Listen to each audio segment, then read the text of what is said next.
আজকে বানাবো কাঁচা আমের জুস। আমটাকে আগে এভাবে ছিলতে হবে,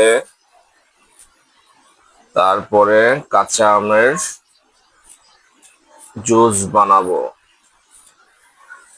আজকে কিভাবে কাঁচা আমের জুস বানাইতে হয় স্পেশাল কিছু সিক্রেট, সেগুলো আপনাকে দিব।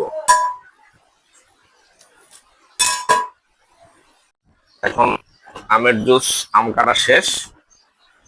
এখন আপনাদেরকে কাঁচা আমের জুস কিভাবে বানায় সেটা দেখাবো। প্রথমে দিয়ে দিব আম। আম দিয়ে দিলাম, তারপর এখানে দিয়ে দিব আমি এই আস্তে এখানে দিয়ে দিব, এটা হলো পুদিনা পাতা আর হলো ধনিয়া পাতা, এগুলা দিয়ে দিব।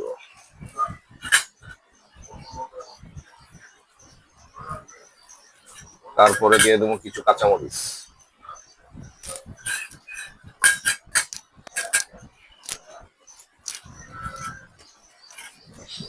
কিছু কাঁচামরিচ দিয়ে দিলাম। তারপর এখানে আমরা এখন কি জুস বানানো শেষ।